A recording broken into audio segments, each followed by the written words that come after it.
नमस्कार मित्रों, दैनिक मानस .com की तरफ से आपका स्वागत है।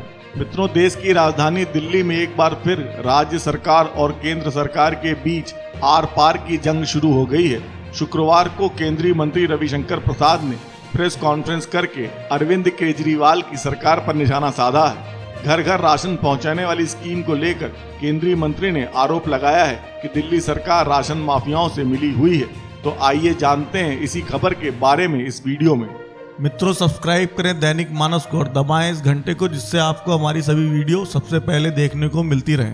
मित्रों, बता दें कि केंद्रीय मंत्री रविशंकर प्रसाद ने कहा है कि किसी दूसरे राज्य में होम डिलीवरी की व्यवस्था नहीं है, तो आप ऐसा क्यों कर रहे हैं। ये अनाज भारत की जनता का है और ये इसी जनता को मिले।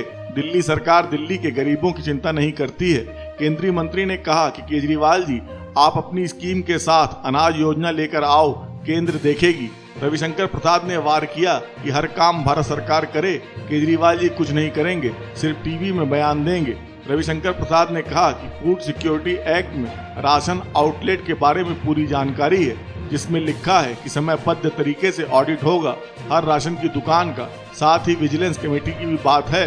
केंद्रीय मंत्री ने कहा कि वन नेशन वन कार्ड भी केंद्र सरकार की योजना है। देश में सिर्फ 3 प्रदेश इससे नहीं जुड़े हैं, जिनमें असम, दिल्ली और बंगाल शामिल हैं। केजरीवाल जी जवाब दें कि ये स्कीम दिल्ली में लागू क्यों नहीं हुई है।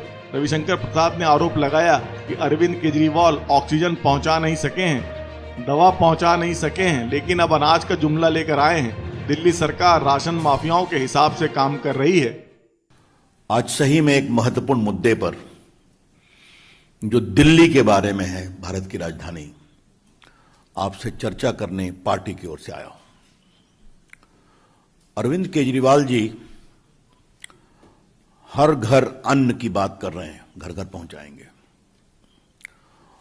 ऑक्सीजन तो पहुंचा नहीं सके, मोहल्ला क्लिनिक दवा तो पहुंचा नहीं सकी, अब अनाज की बात कर रहे हैं। यह भी कितना बड़ा जुमला है, आज इसकी चर्चा में करने आया हूं। कानूनी रूप से भारत सरकार की नीतियों के अनुरूप में, और वो क्या कर रहे हैं ये भी आपके सामने मैं बताने के लिए आया हूं। और बड़ी विनम्रता से आरंभ में ही मुझे टिप्पणी करनी है कि दिल्ली सरकार राशन माफिया के नियंत्रण में है, उनके सारे फैसले, और ये बात मैं बड़ी जिम्मेवारी से बोल रहा हूं। इसको मैं अभी विस्तार से बताऊंगा। आपको मालूम है कि फूड सिक्योरिटी एक्ट का एक कानून है, जो 2013 का कानून है, हमारे सत्ता में आने के पहले का कानून है। भारत सरकार देश भर में 2 रुपए किलो गेहूं और 3 रुपए किलो चावल की व्यवस्था कराती है। प्रधानमंत्री ग्रामीण अन्न योजना के अंतर्गत पिछले साल भी नवंबर तक दिया था मुफ्त देश के गरीबों को 80 करोड़ को। इस साल पहले 2 महीने किया, अब उसको नवंबर तक कर दिया है। इसका पूरा खर्चा चावल का होता है 37 रुपये, प्रोक्योरमेंट, डिलीवरी, ट्रांसपोर्टेशन, और गेहूं का होता है 27 रुपये। लेकिन भारत सरकार सब्सिडी देकर देश भर के प्रदेशों को देती है राशन शॉप के द्वारा बांटने के लिए। इंपॉर्टेंट समझिए, 2 रुपये किलो गेहूं, 3 रुपये किलो चावल। और भारत सरकार सालाना लगभग 2 लाख करोड़ खर्च करती है इसके सब्सिडी के ऊपर। ये आपको जानकारी होनी चाहिए। ये मैंने फूड सिक्योरिटी एक्ट की बात की। ये देखिए, ये है फूड सिक्योरिटी एक्ट 2013। इसके अंतर्गत राशन शॉप का डिस्क्रिप्शन है कि राशन शॉप क्या है, और इसके 2 प्रावधान की ओर मैं आपका विशेष रूप से ध्यान देना चाहूंगा कि सेक्शन 12 में लिखा हुआ है, doorstep delivery of food grain to the targeted public distribution system outlets. Outlets के द्वारा। आउटलेट कौन है? फेयर प्राइस शॉप है। उसके बाद इसमें पूरी व्यवस्था है। सेक्शन मैं आपके सामने 28 और 29, और ये मैं माननीय आदेश जी और माननीय विदुड़ी जी को बहुत विनम्रता से इसको कहना चाहूंगा, ये बात आनी चाहिए कि ये पीरियोडिक ऑडिट होगा हर राशन शॉप का धारा 28 के मुताबिक, और ये बात जनता को इसकी जानकारी दी जाएगी कि इस फेयर प्राइस शॉप के ऑडिट का नतीजा क्या निकला, वो ठीक काम कर रहे हैं, गलत काम कर रहे हैं। ये कौन करेगा? राज्य सरकार करेगी। और धारा 29 में इस बात का प्रावधान है कि आप विजिलेंस कमिटी बनाएंगे राशन शॉप की मॉनिटरिंग के लिए। जो ये राशन शॉप ठीक काम कर रहे हैं, नहीं काम कर रहे हैं, ये इसकी चिंता करेंगे। तो ये कानूनी व्यवस्था है जो पूरे भारत में लागू है, जिस कानून का नाम है फूड सिक्योरिटी एक्ट। इसलिए मैं देश का कानून मंत्री आज इसका गजट ही लेकर के आया है, जो ये गजट घोषित किया गया था 10 सितंबर 2013 को, मतलब मोदी जी की सरकार के आने के पहले, ताकि किसी को टारगेट करने का आरोप हम पर न लगाया जाए। अब मैं आता हूं one nation one card, one nation one ration card. यह भारत सरकार के द्वारा बहुत महत्वपूर्ण योजना शुरू की गई कि बिहार, यूपी, उत्तराखंड, मध्य प्रदेश, राजस्थान के लोग देश में घूमते हैं मजदूरी में, अब तो दक्षिण भारत के भी घूमते हैं। तो अगर वो गांव पर राशन कार्ड में उसका नाम है तो दिल्ली में नहीं मिलेगा, तो मुंबई में नहीं मिलेगा। तो प्रधानमंत्री जी को यह चिंता जब बताई गई, उन्होंने कहा नहीं, इसका रास्ता निकालो। तब देश में, वो मेरे आईटी विभाग ने उसकी चिंता की, वो सिस्टम को प्रोवाइड किया, एक देश एक ration card, one nation one ration card. और मुझे आपको बताते हुए एक हर्ष होता है कि देश के 34 राज्यों और यूटी ने one nation one ration card को एडॉप्ट कर लिया, 34 राज्यों ने। और अभी तक इस पर 28 करोड़ ट्रांजैक्शन हुए हैं। किसके? पोर्टेबल, जो रहते कहीं और हैं, काम करते कहीं और हैं। तो उनको कोई दिक्कत नहीं हुई कि अगर कोई व्यक्ति बिहार का या यूपी का या राजस्थान का, मध्य प्रदेश का, दिल्ली में है, तो आधा परिवार ने अपने गांव में राशन लिया, आधा यहां लिया। यह मतलब होता है one nation one ration card का। भारत के सिर्फ 3 प्रदेशों ने अभी तक one nation one ration card को इंप्लीमेंट नहीं किया है, क्योंकि इसमें आप आधार से जोड़ते हैं। एक बात आपको मैं बता दूं, आधार भी मैं देखता हूं आईटी मंत्री के रूप में, आधार का मतलब क्या होता है?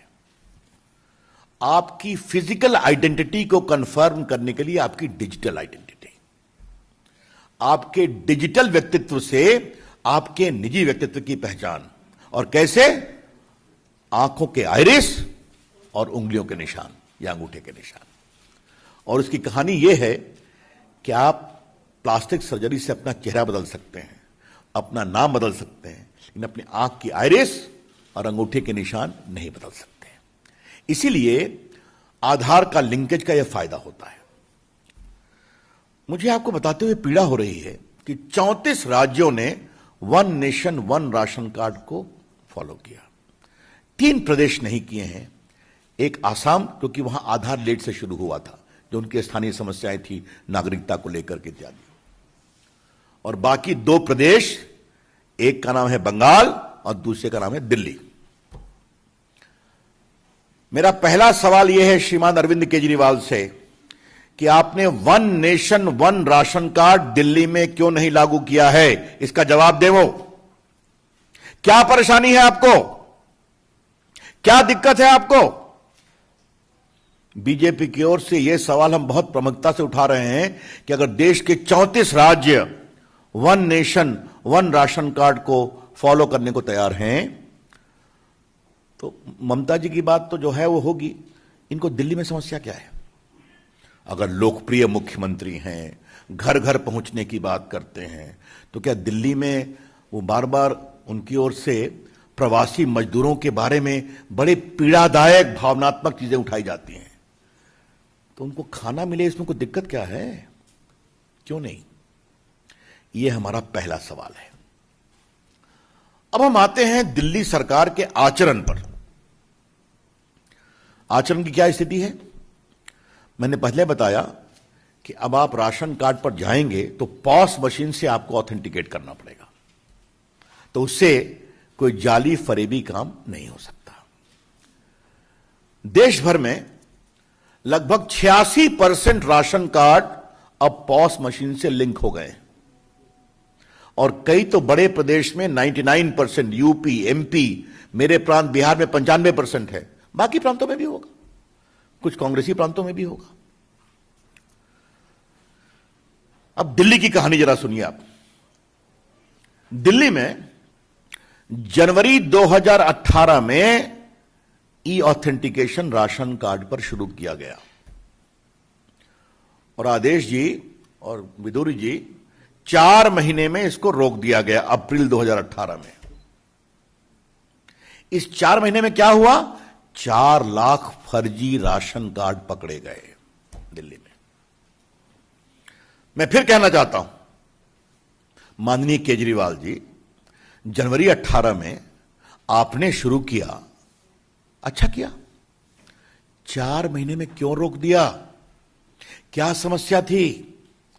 समस्या यह थी कि 4 लाख फर्जी राशन कार्ड पकड़ लिए गए थे। तो राशन माफिया दिल्ली सरकार पर हावी हो गया, इसको रोको।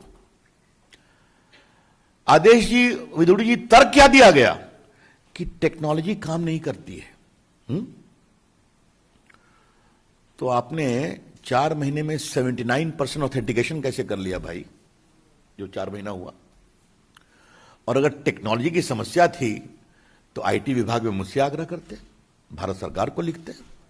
दिल्ली तो भारत की राजधानी है ना। मेघालय में हो रहा है, कश्मीर में हो रहा है, नागालैंड में हो रहा है, अरुणाचल में हो रहा है, जो पहाड़ों में है, हिमाचल में हो रहा है, उत्तराखंड में हो रहा है। यहां क्या परेशानी है आपको? और अगर टेक्नोलॉजी पर हुआ तो 1 महीने में ठीक हो जाता, शुरू कर देते। अप्रैल 2018 से आज तक आपने ऑथेंटिकेशन पॉस मशीन का दिल्ली के राशन कार्ड की राशन दुकानों में शुरू क्यों नहीं किया? यह दायित्व किसका है? केजरीवाल जी की सरकार का है। तो यह मेरा दूसरा सवाल है। अब मैं आता हूं होम डिलीवरी।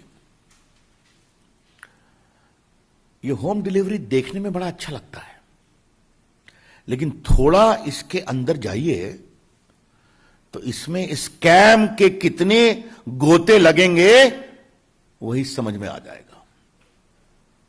और इसको मैं थोड़ा विस्तार से बताना चाहता हूं। आप जब राशन कार्ड की दुकान पर लेते हैं तो वो मोहल्ले में है, घर के बगल में है, और उसका एक वैधानिक दायित्व इस कानून के अंतर्गत है। मतलब आपका विजिलेंस होगा, आपका इंस्पेक्शन होगा, आपका सोशल ऑडिट होगा, कितना माल आया, कितना गया, इसका आपको हिसाब देना पड़ेगा। नहीं देंगे तो आपके खिलाफ कार्रवाई होगी। हमारे स्टेटमेंट में आपको मिलेगा यहां क्या क्या हुआ है। लेकिन अगर आप उठा के घर जाएंगे तो कहां का माल कहां जा रहा है कुछ मालूम होगा क्या? कितना माल बीच से गायब हो रहा है ये कुछ मालूम होगा क्या? मैंने जानने की कोशिश की कि भारतवर्ष में और कहीं हो रहा है क्या? कहा नहीं हो रहा है। सिर्फ एक हमको कहानी मालूम हुई कि संभवतः आंध्र प्रदेश में एक योजना चली कि वो ट्रांसपोर्ट से दुकान से उठाते हैं, पॉस मशीन ऑथेंटिकेशन करके, और घर पहुंचा करके जो बचता है उसको दुकान में वापस कर देते हैं। और कहीं कुछ नहीं है। मतलब फेयर प्राइस राशन शॉप की दुकान इसके केंद्र में है। यह कानून की आवश्यकता है ताकि भारत, और केजरीवाल जी पूछते हैं कि मोदी जी ना ये आपका अनाज है ना मेरा अनाज है। केजरीवाल जी, ये भारत की जनता का अनाज है जो भारत की जनता के पैसे से खरीदा गया है। तो ये ईमानदारी से बिके, टेक्नोलॉजी के माध्यम से बिके, ये इसकी आवश्यकता है। अब आपको हम एक और रोचक इसमें जो बहुत पीड़ादायक है, और मैं अपने दोनों नेताओं को जरूर कहूंगा कि भारत सरकार की ओर से उनसे पूछा गया कि कृपया करके आप बताएंगे कि आपने शेड्यूल कास्ट और शेड्यूल ट्राइब को क्या प्राथमिकता दी है। ये 10 फरवरी 2021 की चिट्ठी है, 10 फरवरी 2021 की, जिसमें भारत सरकार ने आग्रह किया कंज्यूमर अफेयर्स मिनिस्ट्री की ओर से, कृपया करके बताएं कि डायरेक्शन अंडर सेक्शन 38, इसमें भारत सरकार उनको निर्देश दे सकती है, of the national food security act 2030 for maintaining data of SC ST beneficiary Delhi में। ठीक है,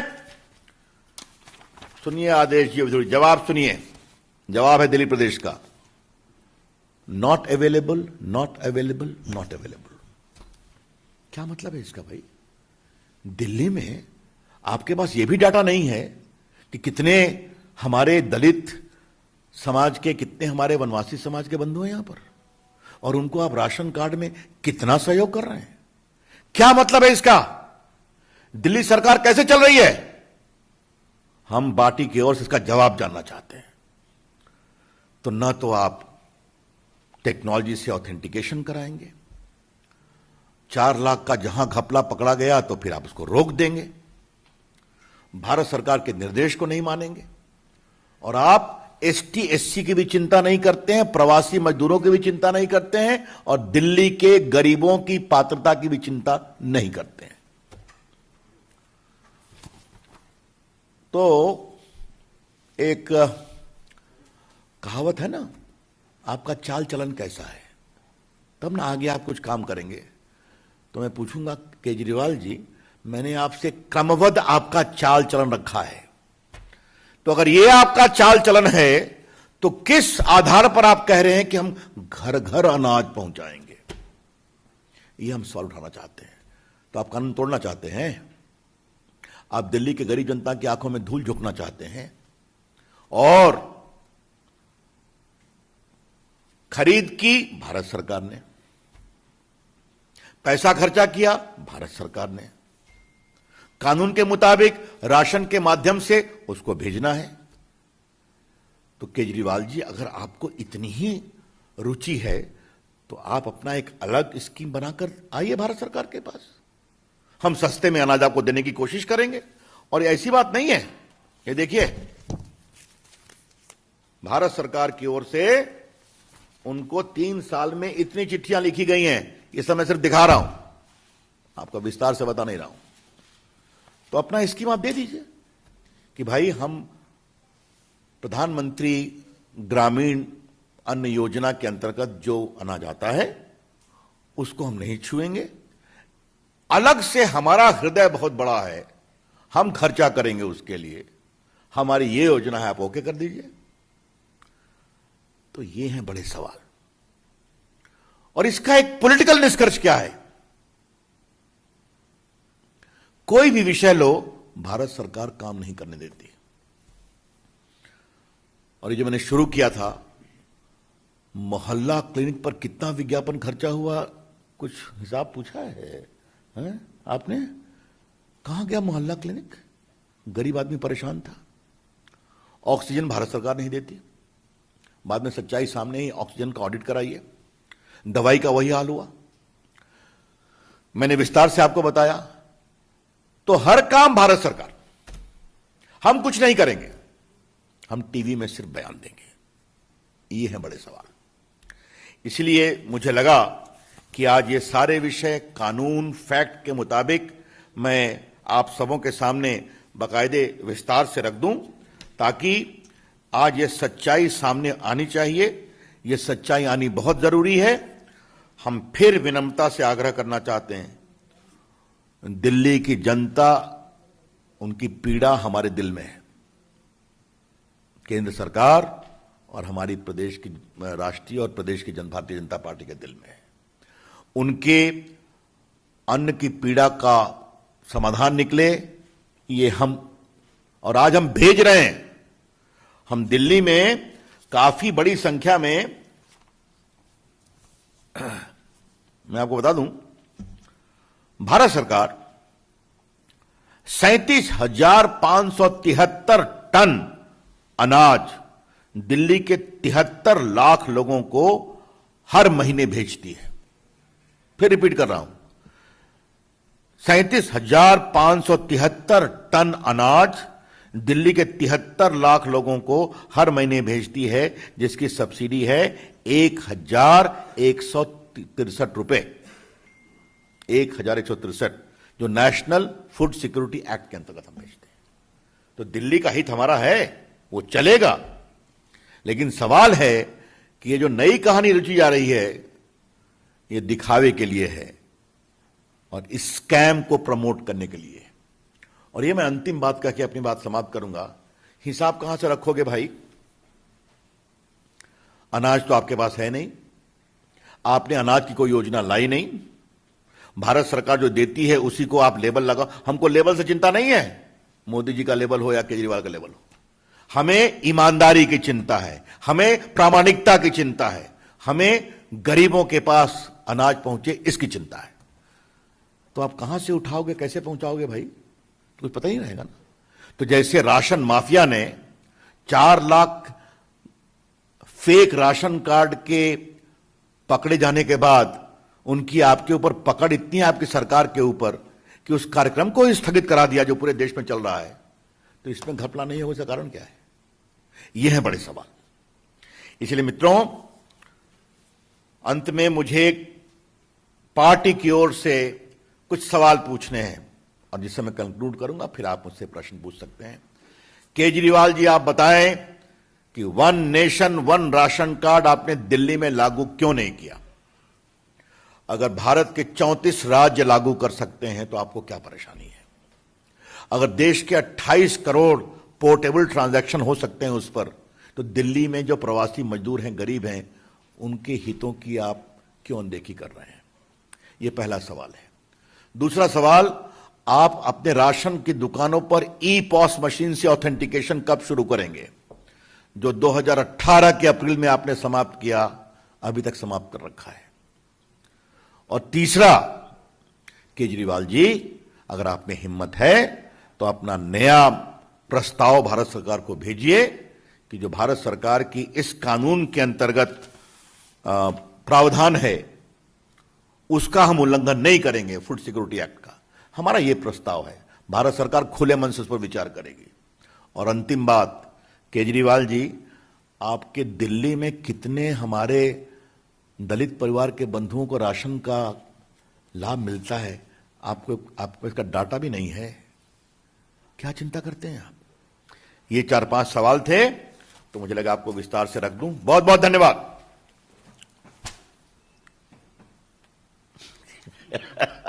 अरे चलो,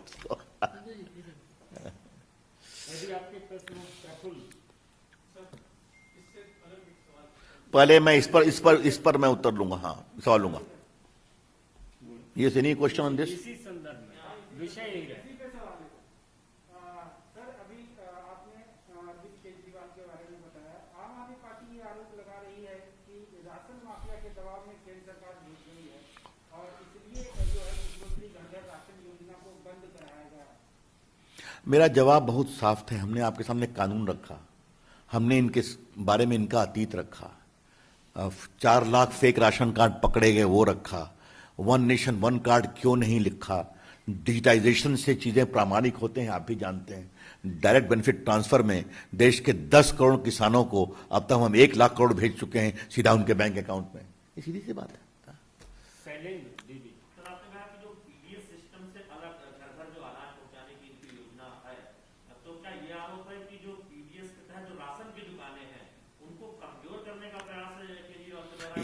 मेरे शब्द बहुत थे, अपना प्रस्ताव भेजें।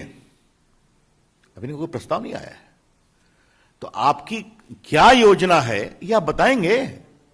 या भारत सरकार से जो आपको 1,163 करोड़ का अनाज हर महीने जाता है उसी पर खेल खेलेंगे? हाँ, तो उस पर खेल खेलेंगे तो यह कानून रास्ते में है, जिस कानून के बारे में आपको मैंने विस्तार से बताया, यह फूड सिक्योरिटी एक्ट। तो क्या हम इसके प्रावधानों का उल्लंघन करें क्या? और दूसरी बात कि अगर आप इस अनाज को राशन दुकान से बाहर ले जाएंगे तो उसकी प्रामाणिकता, उसकी पारदर्शिता और उसकी जवाबदारी क्या होगी? हाँ, ये सवाल है।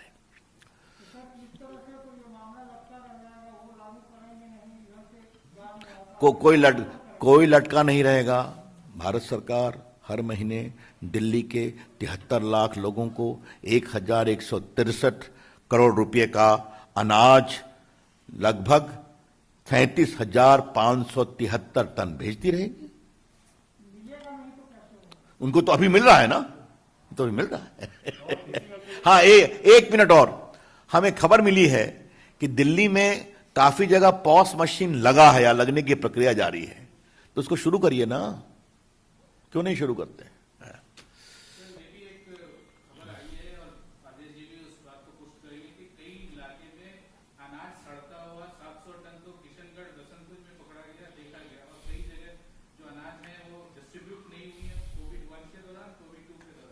तो ये सवाल मेरी बजाय आदेश जी और विदुर जी उठा रहे हैं ना। देखिए, आप एक बात समझ लीजिए, शासन के नियमों के अनुसार हमारा काम भारत सरकार से भेजना है, उसको बांटना, उसका विजिलेंस करना, उसका ऑडिट करना है केजरीवाल जी का काम है, उनकी सरकार का काम है। और कोई सवाल इस पर? एक मिनट, हाँ, और कुछ? अच्छा, ठीक है, that means Delhi is not important. चलिए, हाँ, और कुछ सवाल इस पर? अब I am not suppose to comment upon speculative stories, that's all. हाँ,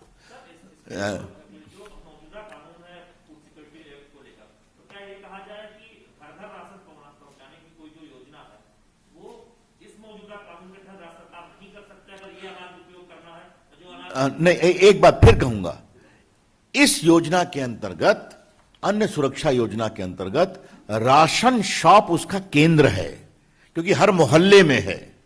ये राशन की जवाबदारी, किसके यहां गया, किसको मिला, उसका ऑथेंटिकेशन है, कि वो पूरा सिस्टम है। हाँ, ये उसका। नहीं, एक मिनट, और इस पर कोई सवाल नहीं? चलिए, बोलिए साहब।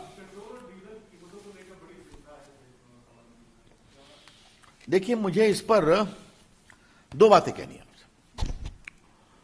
अंतर्राष्ट्रीय बाजार में जो क्रूड ऑयल और बाकी की कीमत है वो तो सब आप जानते हैं। कितनी बार पेट्रोल का दाम कम हुआ है, जब अंतर्राष्ट्रीय बाजार में हुआ, डीजल का दाम भी कम हुआ है, वो भी दर्जनों बार हुआ है पिछले 4-5-6 वर्षों में। लेकिन थोड़ा मुझे कांग्रेस पार्टी से एक सवाल पूछना है कि वैट राजस्थान में हाईएस्ट है। मैं आंकड़ा देना चाहता हूं, राजस्थान में डीजल पर वैट है 26%, सेस को निकाल दीजिए। बगल में गुजरात में है 20.2%। पेट्रोल पर राजस्थान में वैट है 36%, अगर आप सेस को निकाल दीजिए। हरियाणा में वैट पेट्रोल पर है 16.640%। अब महाराष्ट्र, पंजाब, ये सब के डिटेल्स मेरे पास हैं। तो जो मुझसे सवाल पूछ रहे हैं, तो अंतर्राष्ट्रीय क्रूड पॉइंट तो अपनी जगह है, थोड़ा अपने प्रदेशों से वैट को तो कम करवा दें, तो राहत तो मिलेगी ना। हाँ भाई, सीधी सी बात है। ये अच्छा होता भारत में खूब कच्चा तेल निकलता, उसकी हमारी कोशिश है। तो जब दुनिया कच्चे तेल के रेट पर डिपेंड करती है, तो हर प्रदेश को अपने लोगों की चिंता के अनुसार इसका ध्यान रखना चाहिए। और एक बात मुझे याद आ गई, अमिताभ जी, आपने सवाल पूछा है तो आज थोड़ा उसका उत्तर देने की इच्छा है। चिदम्बरम साहब का एक स्टेटमेंट था जब वो वित्त मंत्री थे, याद है ना? वो हम लोग बहुत टिप्पणी करते हैं कि जब 20 रुपए में आइसक्रीम खा सकते हो तो पेट्रोल बढ़ा हुआ दाम क्यों नहीं दे सकते हो? याद है ना? देखो, उनका स्टेटमेंट मेरे पास है टाइम्स ऑफ इंडिया में, और क्या क्या स्टेटमेंट थे। तो मुझे लगता है कि इसके बारे में थोड़ी संवेदनशीलता जरूरी है। Any other question? बहुत बहुत धन्यवाद। धन्यवाद। वहीं मित्रों, बीजेपी के हमले पर दिल्ली के मुख्यमंत्री अरविंद केजरीवाल ने भी जवाब दिया है। अरविंद केजरीवाल ने ट्वीट करके लिखा है कि आज लोग केंद्र में एक ऐसा नेतृत्व देखना चाहते हैं जो पूरा दिन राज्य सरकारों को गाली देने और उनसे लड़ने के बजाय सबको साथ लेकर चले। देश तब आगे बढ़ेगा जब 130 करोड़ लोग, सभी राज्य सरकारें और केंद्र मिलकर टीम इंडिया बनकर काम करेंगे। इतना गाली गलौज अच्छा नहीं है। मित्रों, आपको बता दें कि दिल्ली सरकार द्वारा हाल ही में घर घर राशन पहुंचाने की स्कीम लाई गई थी, लेकिन इस स्कीम पर केंद्र सरकार की मंजूरी नहीं मिल पाई है। आम आदमी पार्टी का आरोप है कि केंद्र सरकार राशन माफियाओं को बचाने का काम कर रही है और गरीबों की मदद नहीं करने देना चाहती है। दिल्ली के उप मुख्यमंत्री मनीष सिसोदिया ने इस मसले पर कहा है कि आजकल केंद्र सरकार के मंत्रियों के पास ये काम रहता है कि एक बार दिन में प्रेस कॉन्फ्रेंस करने आते हैं और अरविंद केजरीवाल को गाली देते हैं। मनीष सिसोदिया ने कहा कि एक ही काम रह गया है केंद्र सरकार के पास, राज्य सरकारों को गाली देने का। कभी दिल्ली की सरकार को और कभी पश्चिम बंगाल की सरकार को ऑक्सीजन का मसला हो, परीक्षाओं की बात हो या फिर वैक्सीन को लेकर संकट हो, केंद्र सरकार ने लगातार राज्यों के साथ तकरार ही की है। डिप्टी सीएम ने कहा कि देश के लोग ऐसी केंद्र सरकार से तंग आ चुके हैं। देश के लोगों ने ये सोचकर वोट दिया था कि बीजेपी का मतलब है भारतीय जनता पार्टी, लेकिन ये तो भारतीय झगड़ा पार्टी है। केंद्र सरकार के एक बहुत सीनियर मंत्री जी ने अभी एक प्रेस कॉन्फ्रेंस की। मैंने भी वो प्रेस कॉन्फ्रेंस देखी। उन्होंने दिल्ली में राशन की योजना को लेकर, ऑक्सीजन को लेकर, वैक्सीन को लेकर, तमाम चीज़ों को लेकर अरविंद केजरीवाल जी को खूब गाली गलौज की अभी प्रेस कॉन्फ्रेंस में। आजकल केंद्र सरकार के मंत्रियों के पास केवल एक काम रह गया है। वो दिन में एक समय मीडिया पे आते हैं कि अरविंद केजरीवाल जी को गाली गलौज देने लगते हैं। काम की बात कोई नहीं करते, राष्ट्र के निर्माण की कोई बात नहीं करते, देश के लोगों की बात नहीं करते।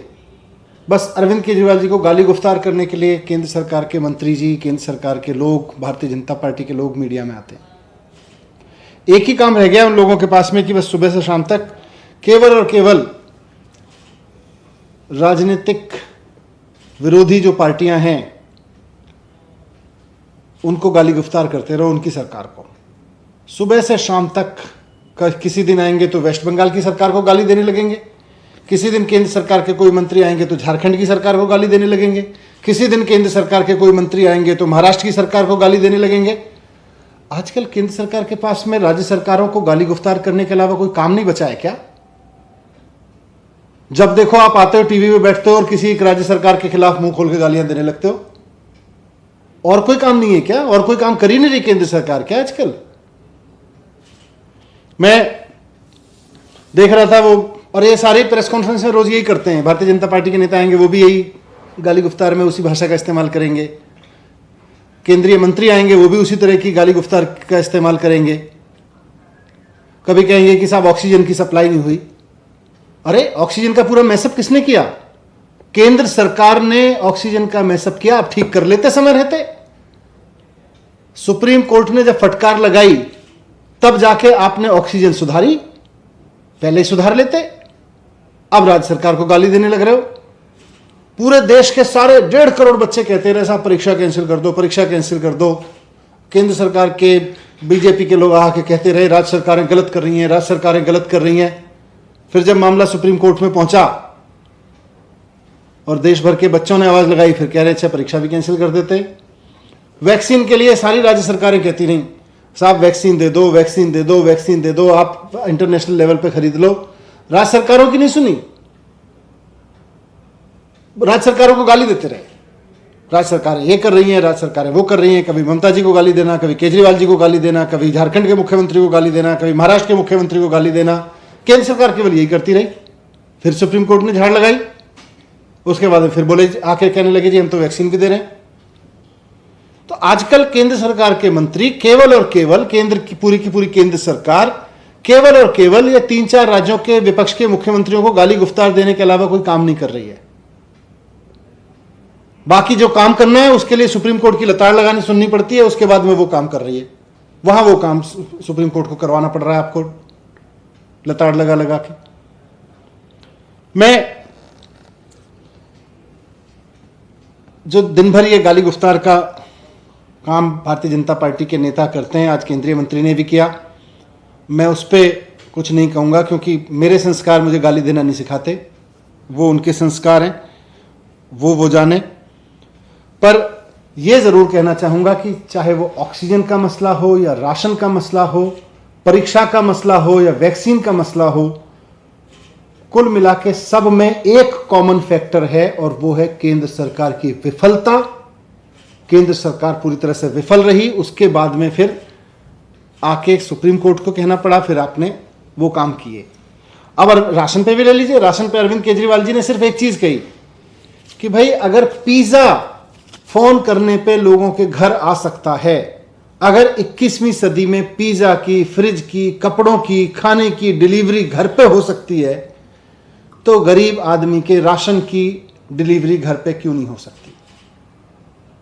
अगर कोई अमीर आदमी, कोई सक्षम आदमी फोन करके अपने घर पे पिज्जा घर पे डिलीवर करा सकता है, तो सरकार गरीब लोगों का राशन उनके घर पे क्यों नहीं पहुंचा सकती? यही तो कहा अरविंद केजरीवाल जी ने। आज केंद्रीय मंत्री जी आके एकदम गाली गुफ्तार करने लगे, ये तो ऐसे हुए, वैसे हैं, इतने करप्ट हैं।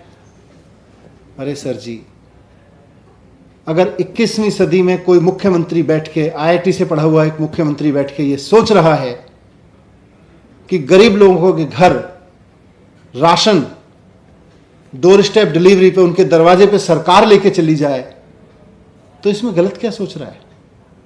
उस पर आप कुछ नहीं कहेंगे, आके कहने लगेंगे कि ये सब ऐसे हैं, वो सब वैसे हैं, ये खराब, वो खराब, ये जो भी गाली गुफ्तार में शब्द यूज करते हैं ये लोग।